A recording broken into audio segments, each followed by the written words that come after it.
A lo largo de la historia de la humanidad ha habido personajes claves, personajes que han marcado de una manera o de otra la historia, los designios de una civilización. Y desde luego la historia de Roma es una historia apasionante. Hace 21 siglos, en el siglo I a.C., hubo una suerte de personas que propiciaron la llegada del Imperio Romano. Hablemos de Mario, el gran cónsul Mario, aquel que creó de forma profesional las legiones romanas. Hablemos de Sila, el dictador, aquel que consiguió con las legiones tomar al asalto el poder por primera vez en la historia de Roma. Hablamos de Craso, hablamos de Pompeyo, hablamos de Augusto, pero sobre todo hablamos del gran arquitecto del Imperio Romano, hablamos de Cayo Julio César. Y esta noche es su noche. Nuestros pasajes de la historia van dedicados a él y a uno de los puntos álgidos de su gran campaña, la de las Galias, el asalto a la ciudad fortificada de Alesia.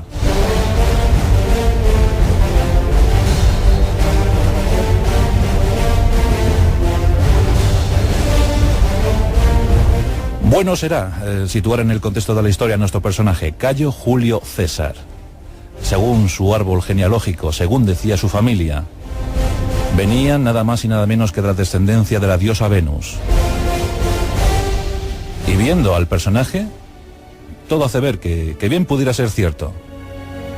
Cayo Julio César era un hombre pequeño pero guapo, bien parecido, aunque siempre renegó de su incipiente calvicie, de su pronta calvicie, pero tenía la piel tersa y suave. Siempre padeció de jaquecas y de ataques de epilepsia, pero desde luego fue una de las mentes más lúcidas de todo el mundo romano. Nació el 13 del mes de Quintilio. Posteriormente sería conocido como el mes de Julio, porque él mismo se puso un mes. Gracias a la ayuda de grandes astrónomos egipcios, creó un calendario. Pues el 13 de julio del año 100 a.C., vamos a utilizar nuestra propia cronología, nacía Cayo Julio César, en el seno de una familia de la baja aristocracia romana. Una familia venida a menos, pero con orgullo. No en vano era sobrino de Mario. Mario, un gran cónsul, el hombre más fuerte de Roma, aquel que sometió a los teutones. Dicen que causó una gran mortandad entre estos y la tribu de los cimbrios. Más de 800.000 muertos provocó Mario. Mario fue el primero que entendió que la legión era el arma perfecta, que era el brazo armado de Roma. Y en consecuencia creó unas legiones muy profesionales de las que tenemos que hablar un poquito.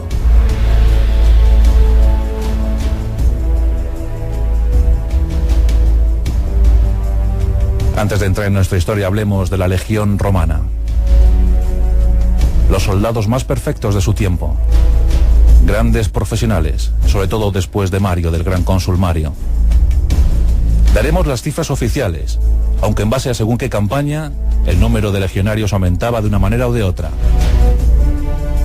La base principal de la legión era la centuria. 80 hombres y al frente de ellos un centurión. 2 centurias formaban un manípulo y 3 manípulos una cohorte. Por tanto, esa cohorte tenía unos 480 hombres, entre 480 y 500 hombres. 10 cohortes formaban una legión, en torno a los 5.000 hombres. Una unidad de combate absolutamente de élite, una entidad de guerra autónoma. Máquinas auténticamente de matar. El número de legionarios, como bien os he dicho, podía aumentar o disminuir según la campaña, según fuera la campaña. En la campaña de las Galias, Julio César mandaba unas 10 legiones.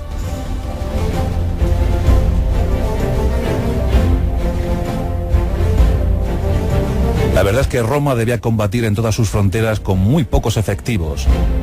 Por tanto, había algún general que decía que Roma le debía más a la dolabra, la herramienta, el instrumento que tenía el legionario para cavar trincheras, que a la espada, esa Gladio Hispaliensis, esa espada corta española. Y es cierto, en la situación bélica de Alesia, observamos como un gran ingeniero militar, como era Cayo Julio César, al mando de los mejores ingenieros militares de la época, Gracias a ese atrincheramiento, gracias a esa situación de dominio del terreno, consiguieron vencer a un número de galos 5 veces superior al de ellos. Entraremos en esa historia posteriormente. Pero aquí tenemos al jovencito Cayo Julio César, correteando por las calles de Roma. Una infancia feliz, bien arropado por su familia y sobre todo por su madre, Aurelia. Aurelia, que jugaría un papel fundamental en la crianza, en la educación, en el rescate de Cayo Julio César. Y se casó bien joven. Cornelia era la elegida. Cornelia, familiar directa de Sila. Con 16 años se casó. Pero en el 82 a.C. ocurre un hecho fundamental. A la muerte de Mario, Sila, el dictador Sila, llega desde Oriente con sus legiones, con sus tropas, y toma Roma al asalto. El primer romano que utilizó las armas para llegar al poder. Y Sila se muestra celoso de sus enemigos, como era la costumbre en la época, y anuncia un listado de enemigos condenados a muerte. Parece que César no goza del entusiasmo de Sila. Sila lo primero que hace es ordenarle que se separe de Cornelia. Llegan los mensajeros de Sila y le anuncian a César cuál puede ser su incierto futuro. Y aquí César, con tan solo 18 años, nos entrega una de sus frases célebres, una de las más célebres. En César solo manda César.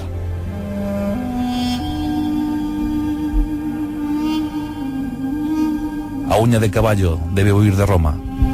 Se alberga, se refugia en los bosques. La gente le acoge, la gente le cuida y le protege. Empiezan a ver en él, en aquel que se ha opuesto nada más y nada menos que al poder máximo de Roma, a Sila, empiezan a ver a todo un líder. Los amigos de César, los amigos de la familia de César, propician el perdón para este. Y él se alista como legionario.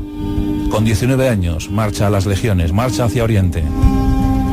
Y allí se distingue como gran soldado. Consigue en el asalto a una ciudad la corona cívica, la máxima distinción que se le podía entregar a un legionario. Su valor era tal que por méritos propios consigue esa corona. Y todo aquel que consiguiera la corona cívica merece estar en el Senado de Roma. Permanece en las legiones hasta los 22 años. En el año 78 a.C., regresa a Roma. Tiene un incidente curioso. Él había ido a Rodas a estudiar retórica. Cuando regresa a Roma, es capturado por unos piratas griegos. Los piratas piensan que es alguien menor, de poca importancia. El jefe de los piratas se le queda mirando y dice: ¿qué puedo sacar por este pequeñajo? César se revuelve y con ojos insolentes dice: ¿cuánto pensabas sacar por mí? El pirata le dice: no creo ni siquiera que pueda sacar 20 talentos de plata.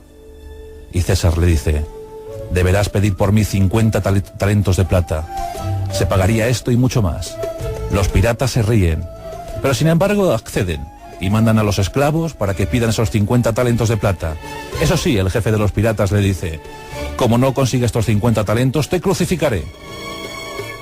Mientras César espera en la isla de los piratas junto a un esclavo, los piratas están muy contentos, muy alborozados viendo a ese joven que les insulta, que les increpa, que les llama paletos. Pero Aurelia, su madre, consigue el rescate. Y cuando llegan los 50 talentos de plata, Julio César es liberado. Pero al mismo de ser liberado, César mira al jefe de los piratas y le dice: volveré a por ti y te ahorcaré. César llega a Italia, consigue convencer a algunos armadores, alquila una flota y enfila proa hacia la isla de los piratas. Rápidamente les vence y cumple su promesa. Empezaba a gestarse la leyenda de un hombre, Cayo Julio César, y no tenía más de 25 años.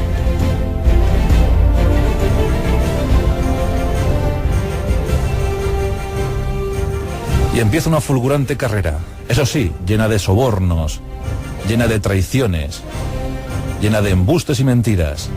Cayo Julio César era un gran político y su dinero le costaba. Muchos decían que Julio César estaba empeñando un triste futuro por un corto presente. ¿Qué pasaría? ¿Qué ocurriría? Era momento incierto para Roma. Guerras intestinas, crueldades, deserciones. Pero Roma seguía prosperando. Había que luchar en la Hispania. Y Julio César marcha a la Hispania. Cuestor, pretor, diferentes cargos para Julio César. Aquí le tenemos con 31 años. Año 69 a.C. En Hispania contempla una estatua de Alejandro Magno. Alejandro Magno, aquel que con 32 años había conquistado todo el mundo conocido. Julio César, dicen que muerto de envidia, hincó su rodilla ante Alejandro y lloró su triste desgracia. Tenían la misma edad, pero Julio no había conseguido nada. Otro de los momentos cumbres en la historia de Cayo Julio César. Después de someter a las tribus celtíberas, después de poner en práctica una de sus artes militares más favoritas, la de los desembarcos anfibios, también la pondría en marcha en la Britania, Cayo Julio César vuelve a Roma. Año 63 a.C. Después de una larga lista de sobornos y traiciones, sería muy prolijo contar aquí, Cayo Julio César, con 37 años, consigue ser sumo pontífice de Roma. Los enemigos acechan y Julio César le dice a su madre: hoy moriré ahí o me verás vestido como un personaje grande de Roma. Fue esto segundo. La madre estaba muy, muy orgullosa.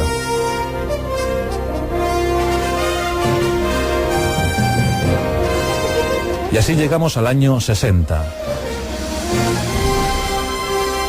Después de Mario y de Sila, había que asumir nuevos retos en el mando de Roma.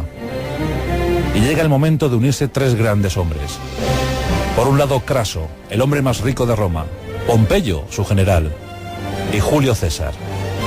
Y forman el primer triunvirato, la coalición de los tres hombres más importantes de Roma.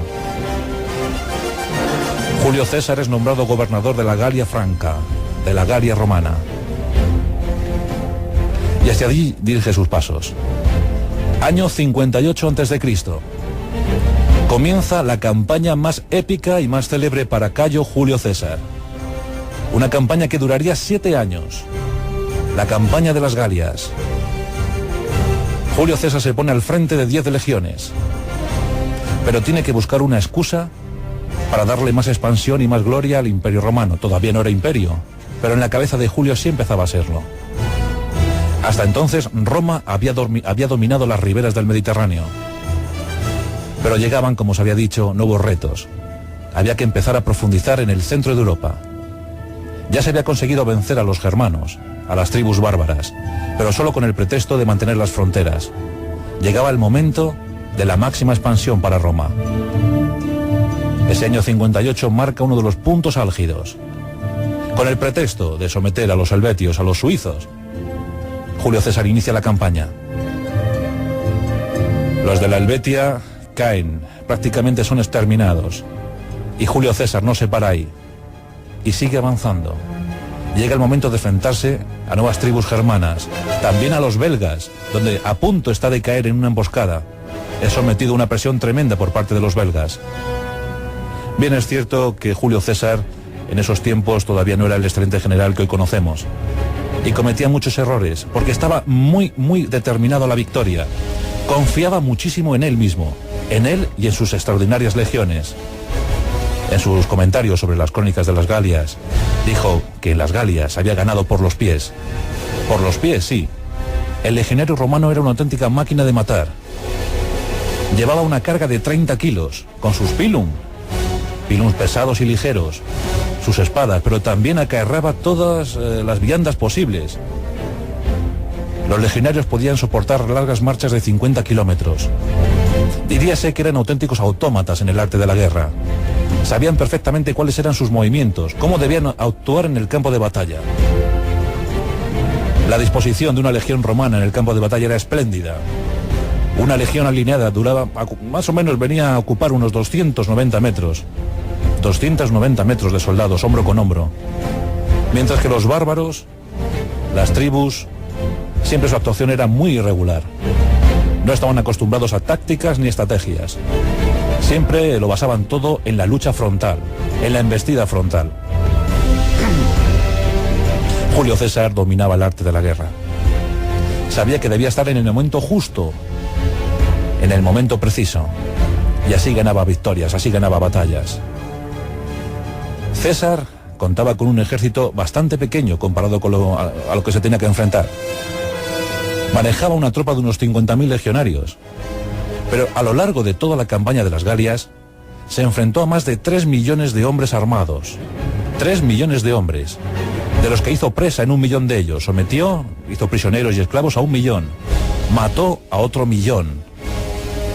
2/3 de aquellos 3 millones de hombres. Las bajas de César no eran tan cuantiosas, por supuesto. Conquistó 800 ciudades. Fue algo tremendo en tan solo 7 años. En las Galias iban cayendo las localidades una a una. En esos tiempos había 60 tribus diferentes. Las Galias, aquella provincia que fuera considerada como la perla del imperio. Las tribus iban siendo sometidas una a una. La marcha de las legiones de César era inexorable, firme y decidida. Los galos empezaron a tomar conciencia de lo que se les venía encima y entraron en coalición. Un buen número de tribus decidió arrasar a Roma, decidió arrasar a César y a sus legiones. Vercingetorix, el gran príncipe galo, un hombre alto, barbudo, estilizado, porque los celtas, que eran la población más numerosa de Europa por aquellos entonces, era gente que manejaba muy bien el arte de la guerra, pero también el arte de la escultura, el arte de la cerámica. Dicen que las mejores armas eran de los celtas, y dentro de los celtas estaban los galos. Dicen que los romanos tomaron el modelo de yelmo y el modelo de cota de mallas. Los celtas fueron los inventores de la cota de mallas, de los propios celtas. Claro que sí, los romanos utilizaban esos cascos inconfundibles, pero los primeros que propiciaron aquellos modelos fueron los celtas. Pues los galos estaban determinados a la lucha, y era un buen número, a fe que era un buen número. Antes, César había consolidado las fronteras del Rin, había creado puentes para arrasar a los bárbaros en su propio territorio. Había iniciado una campaña en el 56 a.C. contra Britania, con uno de sus famosos desembarcos anfibios. Y en el 52 nos encontramos otro de los años claves, un año clave para Cayo Julio César. Los galos iban a dar su batalla final, ahora o nunca. Vercingetorix estaba determinado a la victoria. Quiso cortar las fuentes de aprovisionamiento de los romanos, arrasando aldeas, pueblos, pero no se conseguía. Julio César sabía que los galos eran demasiados y no se podía empeñar en una absurda guerra de guerrillas. Había que presentar batalla, y el punto era Alexia. En Alexia, la gran ciudad amurallada de los galos, una ciudad a unos 125 metros de altura, una colina empinadísima, infranqueable, muy bien para la defensa. Vercingetorix se refugia con 80.000 de sus hombres, y allí esperan. Vercingetorix pide refuerzos. Julio César, gracias a sus espías, se entera que por el sur se está preparando una gran coalición de galos. 250.000 hombres en armas, 250.000 hombres por el sur, los 80.000 de Vercingetorix por el norte, atrincherados en Alexia. ¿Qué hace Julio César? Cualquier cuerdo piensa que la huida es lo mejor, lo más oportuno. Sus tropas no eran más que 10 legiones, 50.000 hombres, alguno más incorporado posteriormente. Aún así, somete a sitio a Alexia. Y aquí llega la gran obra de ingeniería militar. Una batalla que ha sido tratada durante todos los siglos. Dicen que la más épica y la más gloriosa para César, la que perduró a lo largo del tiempo. Rodea a la ciudad amurallada de Alexia. y la rodea con una suerte de trincheras y fortificaciones que se extienden a lo largo de 17,5 kilómetros. Hay zanjas que llenan de agua, porque desvían el cauce de los ríos. Hay otros puntos donde hay fortificaciones. Aprovechando la arena que sacaban de las trincheras, crearon un muro de 3,5 metros. Colocan torres fortificadas con 3 alturas. Llanuras llenas de pinchos, de trampas mortales con estacas para la caballería. Los galos contemplan estupefactos todo lo que está ocurriendo. César va a someter a sitio a aquellos 80.000 galos. Sus tropas ya eran inferiores incluso a las de Vercingetorix. Y encima, Vercingetorix sabe que vienen los refuerzos. Julio César sin duda está loco. Pero César inicia otra maniobra brillantísima. Y es crear un segundo anillo. Otro segundo anillo concéntrico de fortificaciones y defensas. Este de mayor extensión, 22,5 kilómetros.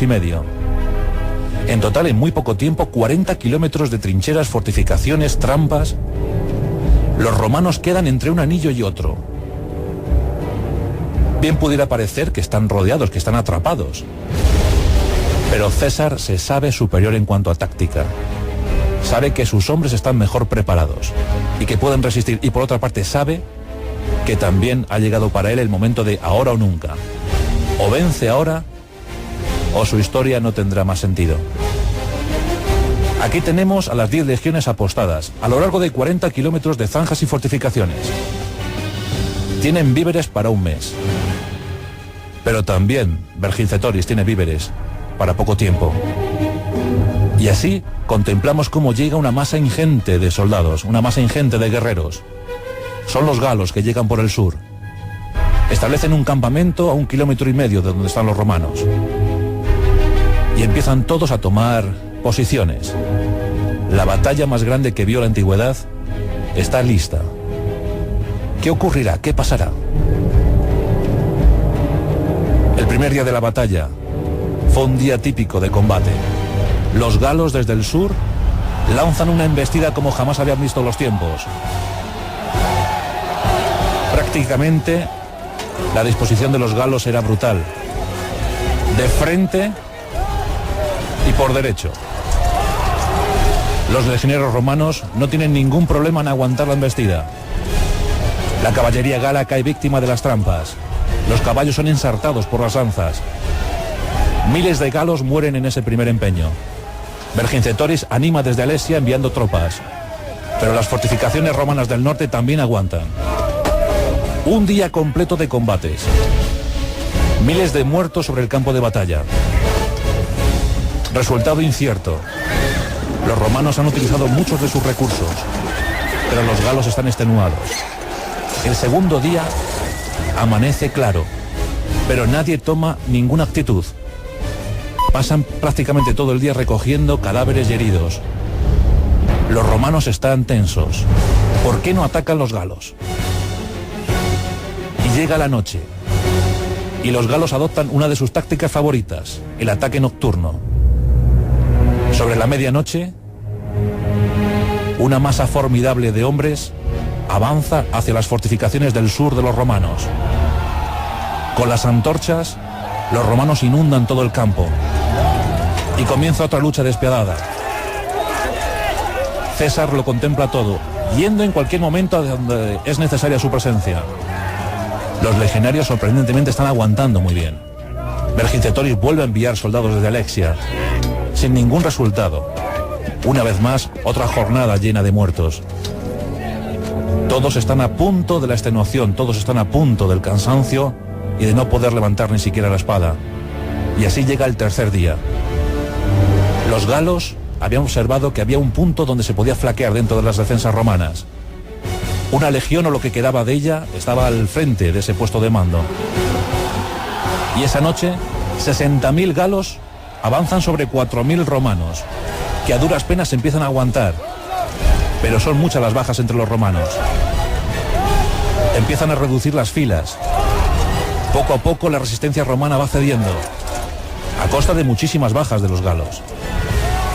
Queda un último reducto de romanos. Se reúnen en torno a sus águilas de plata.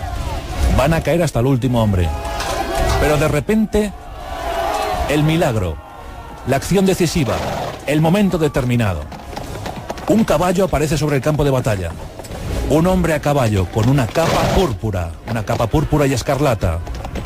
Es Julio César, que avanza por el campo de batalla con la reserva que había dejado a posta de caballería. Los soldados romanos rugen en todas las líneas. La resistencia se redobla y lanzan sorprendentemente un ataque desesperado. Y lo que jamás se debería haber producido se produce. Las primeras líneas de los galos empiezan a huir y lo que empieza como retirada termina en desbandada. Julio César ha sabido actuar en el momento preciso. Rápidamente las reservas de los legionarios salen tras los galos. El ataque de los romanos es furibundo. Un legionario atacaba siempre corriendo y de frente. Cuando llegaba a 15 metros del enemigo lanzaba sus pilum.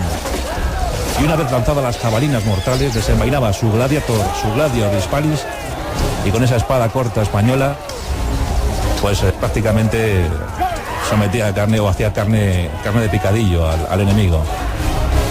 La victoria fue aplastante. Vercingetorix, que ya había sometido a unas pruebas tremendas a la población civil de Alexia, sacándola del recinto amurallado y dejándola morir de inanición, ve con humillación la derrota. Miles de hombres sembrados por el campo de batalla. Miles de prisioneros que posteriormente serán hechos esclavos. También el propio Vercingetorix fue hecho esclavo y enviado a Roma, donde murió de forma humillante, estrangulado. El momento álgido para Julio César. Había vencido. Un año después, toda la Galia era pacificada. Las tribus se sometían a Roma. Y así comenzó el momento más floreciente para Roma. Julio César, consciente de lo que había ocurrido, después de 7 años de interminables batallas, había sometido y había concedido a Roma su momento de máxima expansión, por el momento, claro. Sus crónicas de las Galias habían sido leídas, comentadas en las plazas públicas de Roma. Era el gran héroe, pero tenía enemigos, tenía muchos enemigos. Craso había muerto y Pompeyo se había proclamado cónsul, le habían proclamado cónsul. La enemistad entre Julio César y Pompeyo se hizo más clara una vez fallecida Julia, la hija de César, que se había casado con Pompeyo. Y llegaba el momento de tomar una decisión. Querían eliminar políticamente a César, políticamente y físicamente. Todos apoyaban a Pompeyo, o por lo menos buena parte del Senado, de la aristocracia. Pero César no estaba dispuesto a dejar pasar así un éxito. En el año 49, está en la ribera del río Rubicón. Sabe que si cruza ese río, se proclamará la guerra civil y habrá miles de muertos. César contaba con sus veteranísimas legiones. No eran muchos, y tampoco les anima a pasar. Solo quiere voluntarios, pero todos responden como un solo hombre. Todos siguen a su líder. Julio César, emocionado, vadea el Rubicón y proclama aquello de Alea Iactaes, la suerte está echada. Prácticamente toma toda la península itálica sin derramamiento de sangre. Pompeyo se ve obligado a huir. En Farsalia, en la tierra de Grecia, sufre una derrota sin igual. Las tropas de Pompeyo constaban de veteranos y de jóvenes, mientras que César tenía sus veteranos. Después de Grecia, Pompeyo huye a Egipto. En Egipto no es recibido de buen grado, pensando y temiendo a César. Y en Egipto, Ptolomeo XII y Cleopatra estaban en el poder. Cuando llega César a Egipto persiguiendo a su viejo enemigo, a su viejo llamado enemigo, le entregan la cabeza de Pompeyo. César se lleva las manos a la cara y llora porque en el fondo era su gran amigo. Aún así, somete a castigo a aquellos que osaron cortar la cabeza de Pompeyo. Cleopatra contrae una gran amistad con Julio César. Julio César había llegado con tan solo 2 legiones, pero rápidamente las insidias hacen que todos quieran matar a César. César se atrinchera, se fortifica en el palacio y aguanta hasta que vienen refuerzos. Ordena quemar la flota para evitar que utilizaran mal esas naves. Víctima de ese incendio perece la muy querida Biblioteca de Alejandría. En los 2 años que estuvo César en Egipto, pues tuvo tiempo de enamorarse de Cleopatra. Era un mujeriego, se casó 3 veces, además de Cornelia se casó con Pompeya. Lo cierto es que nació un hijo de aquella relación llamado Ptolomeo César, aunque los egipcios le llamaron Cesarión, el pequeño César, pequeño hijo de César.